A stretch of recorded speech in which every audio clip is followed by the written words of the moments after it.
Máte za sebou prvních pár tréninků, jaký máte zatím z týmu pocit? Žiadne pocity rozprávať nebudem. O pocitoch je príliš skoro rozprávať všetko.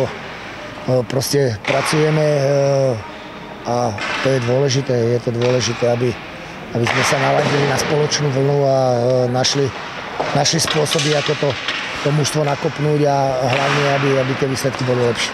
Co pro vás bylo rozhodující, když jste kývil na angažmá Slávy? Možno niekoho prekvapím.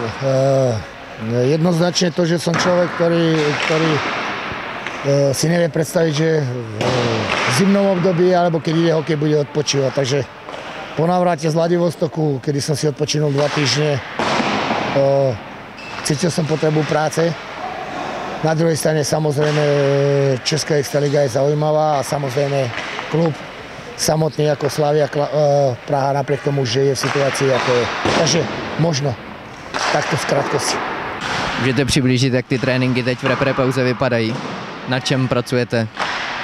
Tak je hodne toho, ale každý vie, že tá Slavia potrebuje zlepšiť hru, či už v defenzíve a hlavne z pohľadu toho, že dostávame veľa gólov, či už z priestore pred brankou, či v presilových hrách, či systémové veci. Takže je toho hodne. Ja zase nechcem, aby to vyzeralo toho, lebo ja si každú prácu svojich kolegov predo mňou v každom pôsobisku vážim, takže není to povedané smerom k ním. Je to povedané to, že proste keď mužstvo prehraje, tak niečo nemôže fungovať.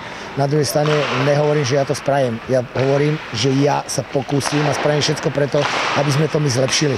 Ja verím tomu, že sme schopní to spraviť. Čas ukáže, takže žiadne vyhlásenia nebudú. Jakým stylem se budete chtít prezentovat? Stylem, ktorý bude úspešný.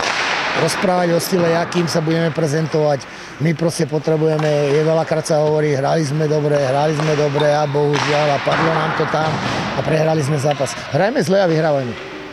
Vlastně první zápas vás čeká na Spartě. Může to být výhoda, že takovýhle atraktivní zápas? Opäť vôbec sa nepúšťam do hypotéz, prečo tak, ako proste taká je situácia daná, hráme na Sparte, konec, Šmitec.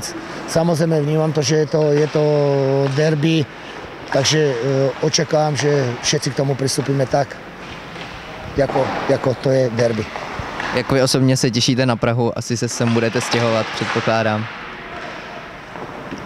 Tak ja som po väčšine zvyknutý stráviť svoj čas na zimnom štadióne. Samozrejme Praha je krásne mesto, takže verím, že ten čas a tá nálada bude aj na to, aby som si ju pozrel spolu s manželkou. Takže uvidíme.